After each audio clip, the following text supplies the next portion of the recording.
विद्यार्थी मित्रों नमस्कार। अलंकार परिचय तो આપણે શ્લેષ अलंकार જોયો હતો। શ્લેષ વાક્ય એકસ્મિન યત્ર અનેકાર્થતા ભવેત। ઉદાહરણ તું કેશવમ પતિતમ દ્રષ્ટવા પાંડવા હર્ષમ આગતા રુદંતી કૌરવા સર્વે હા હા કેશવ કેશવ।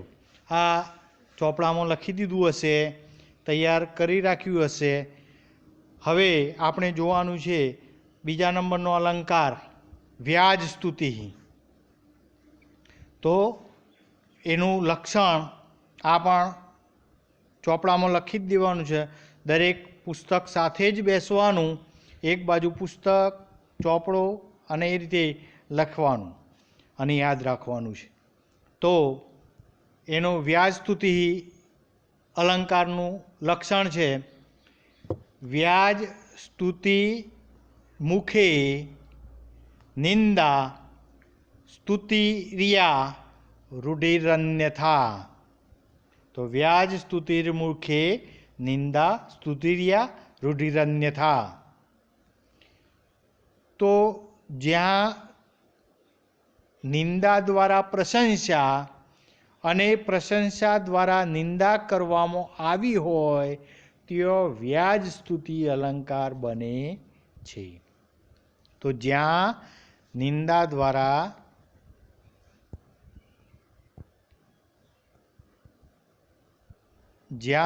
દ્વારા પ્રશંસા અને પ્રશંસા દ્વારા નિંદા કરવામાં આવી હોય તે વ્યાજ સ્તુતિ અલંકાર બને છે। આ લક્ષણ પાકું કરી દેવાનું।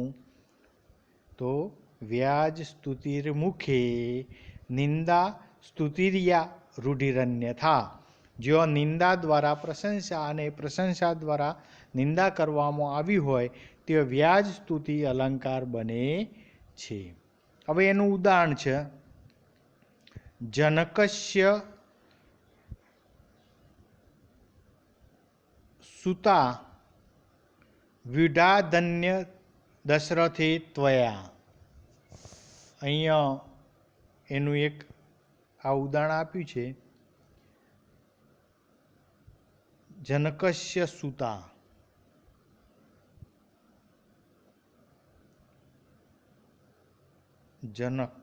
જનકસ્ય સુતા એટલે જનક રાજ્યની પુત્રી।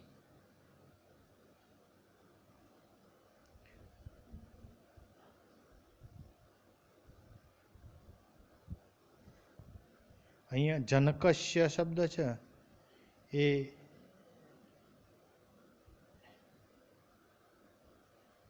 જનકસ્ય એટલે જનકની પુત્રી, તો કોણ? સીતા। અને દશરથે, જનકસ્ય શબ્દના બે અર્થ થાય છે। એક જન્મદાતા પિતાની પુત્રી અને બીજો અર્થ થાય જનક રાજાની પુત્રી। તો અહીંયા દાશરથે શબ્દ છે, દાશરથે એટલે હે દશરથ પુત્ર રામ।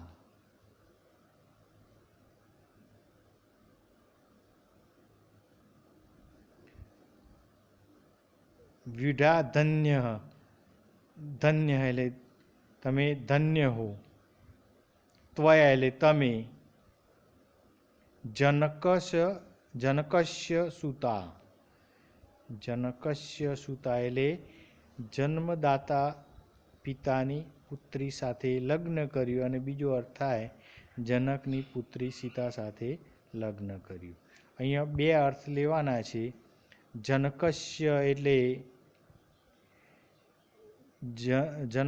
જન્મદાતા પિતાની પુત્રી સાથે લગ્ન કર્યું એમ કહી રામની નિંદા કરવામાં આવી છે। પરંતુ ઉપરની નિંદા લાગતી આ પંક્તિમાં સ્તુતિ અથવા પ્રશંસા કરી છે। જેમ કે જનકસ્ય એટલે જનકની પુત્રી સીતા સાથે લગ્ન કર્યું। આમ નિંદા દ્વારા પ્રશંસા કરી હોવાથી વ્યાજ સ્તુતિ અલંકાર બને છે। અહીંયા પુસ્તકમાં જે આપેલું છે એક બીજું ઉદાહરણ આપેલું છે કહ સ્વધુનિ વિવેકસ્તે પાપીનો નયસે દિવમ દિવમ. તો હે દેવ નદી ગંગા, તારો વિવેક ક્યાં ગયો? તું પાપીઓને સ્વર્ગમાં લઈ જઈ રહી છે. ગંગા નદીમાં જે સ્નાન કરે એને સ્વર્ગમાં જોવા મળે એવું લોકોક્તિ છે. એટલે અહીંયા એક બાજુ નિંદા અને એક બાજુ પ્રશંસા. અહીંયા બે રીતે વાત કરવી છે. હવે એક બાજુ કે ગંગામાં વિવેક રહ્યો નથી એમ કહીને દેખીતી રીતે નિંદા કરવામાં આવી છે, પરંતુ હકીકતે આ નિંદાની પાછળ સ્તુતિ કરેલી છે કે તું તો પાપીઓને પણ સ્વર્ગે લઈ જાય છે, લઈ જનારી દેવ માતા છે. આથી અહીં વ્યાજ સ્તુતિ અલંકાર છે એમ કહેવાય. બીજું એક ઉદાહરણ છે, કિમ અહમ વદામિ ખલ દિવ્યમતે ગુણ પક્ષપાત પાતમ ભીતો ભવતઃ ગુણશાલીનો નિખિલ સાધુ જનાન યદ અહમ નિર્દેશમ ન ખલુ વિસ્મરસી. તો હે દિવ્ય બુદ્ધિવાળા દુર્જન, તારા ગુણ પ્રત્યેના પક્ષપાતની તો ખરેખર શી વાત કરું. તું ગુણગાન એવા બધા જ સજ્જનોને રાત દિવસ સાચે જ ભૂલતો નથી. આ બે ઉદાહરણ આપે છે. એના કરતાં આપણે આ જનકસ્ય સુતા વિડાધન્ય દશરથે ત્વયા, હે દશરથ પુત્ર રામ, ધન્ય તમે જન્મદાતા પિતાની પુત્રી સાથે લગ્ન કર્યું. એનું ભાષાંતર આ છે. આ રીતે આ આપણા ઉદાહરણ જે છે એ તૈયાર કરવાનું. જનકસ્ય સુતા વિડાધન્ય દશરથે ત્વયા, હે દશરથ પુત્ર રામ, ધન્ય હો તમે જન્મદાતા પિતાની પુત્રી સાથે લગ્ન કર્યું. સમજૂતી તો અહીંયા જનકસ્ય એટલે જન્મદાતા પિતાની પુત્રી સાથે લગ્ન કર્યું એમ કહીને રામની નિંદા કરવામાં આવી છે. પરંતુ ઉપરથી નિંદા લાગતી આ પંક્તિમાં સ્તુતિ અથવા પ્રશંસા કરીને, જેમ કે જનકસ્ય એટલે જનકની પુત્રી સીતા સાથે લગ્ન કર્યું, આમ નિંદા દ્વારા પ્રશંસા કરી હોવાથી વ્યાસ સ્તુતિ અલંકાર બને છે. તો અહીંયા આ જે છે એટલું પાકું કરી દેવાનું. તો એનું લક્ષણ અને ઉદાહરણ બંને અને થોડી સમજૂતી આપી દેવાની. તો ચોપડામાં આ રીતે લખી દેજો, પાકું કરી દેજો. હવે જોઈશું અલંકાર નંબર 3,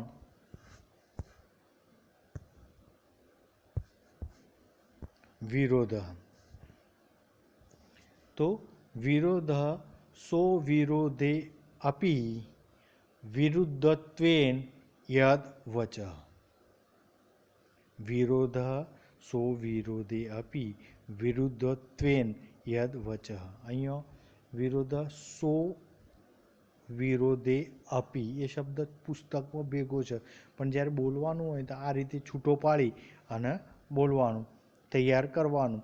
તો વિરોધ સો વિરોધે અપી વિરુદ્ધત્વેન યદ વચ.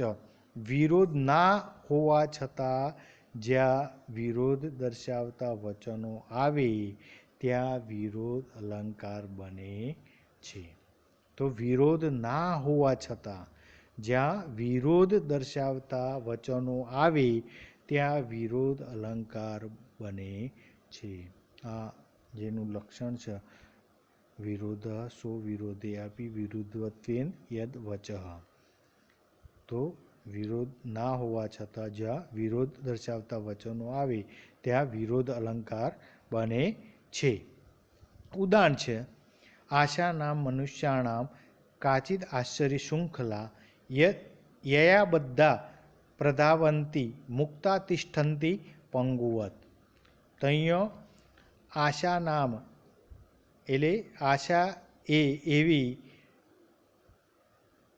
આશ્ચર્યકારક સાંકળ છે જેનાથી બંધાયેલા, યા બધા એટલે જેનાથી બંધાયેલા મનુષ્યો પ્રધાવંતી એટલે દોડે છે, મુક્તા તિષ્ઠંતી પંગુવત મુક્ત મનુષ્ય પાંગડાની જેમ ઊભા રહે છે. તો આશા એ એવી આશ્ચર્યકારક સાંકળ છે કાચિદ આશ્ચર્ય શૃંખલા એટલે આશ્ચર્યકારક સાંકળ છે.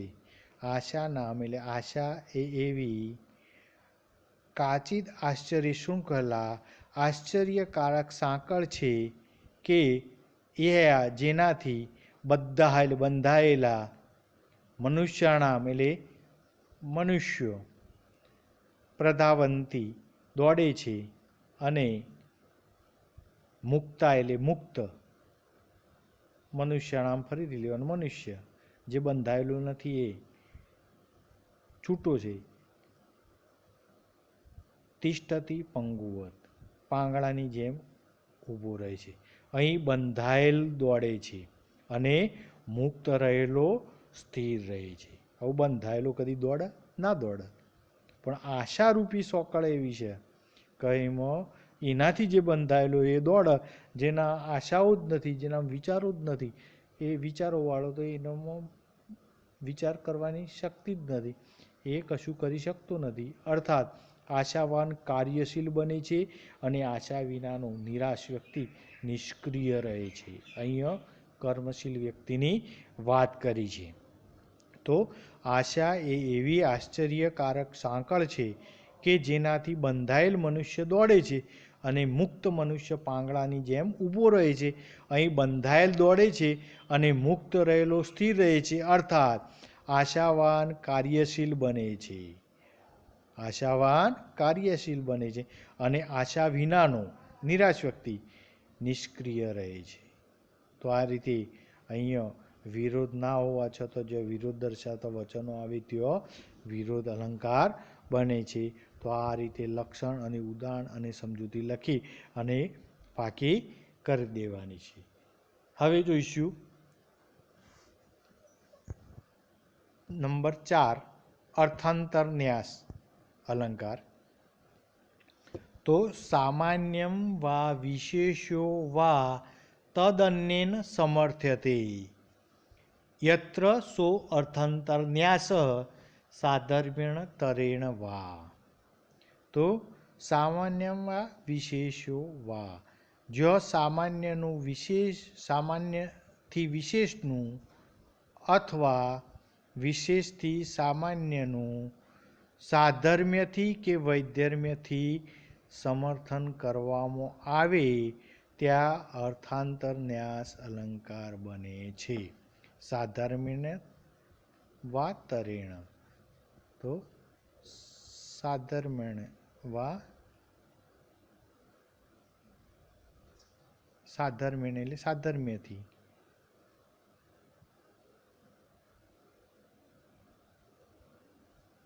તરેણ વા એટલે સાધર્મ્ય તરેણ વા. આ બે શબ્દો ખાસ નોંધી રાખવાના. તો સાધર્મ્યથી કે વૈધર્મ્યથી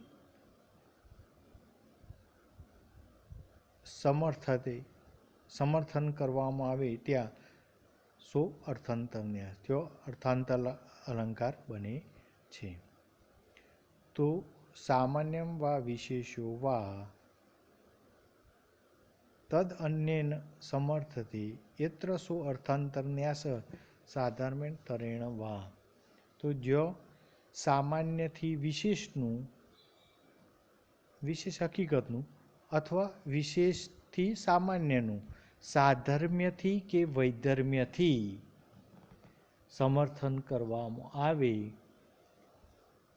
ત્યાં અર્થાંતર ન્યાસ અલંકાર બને છે. ઉદાહરણ છે એનું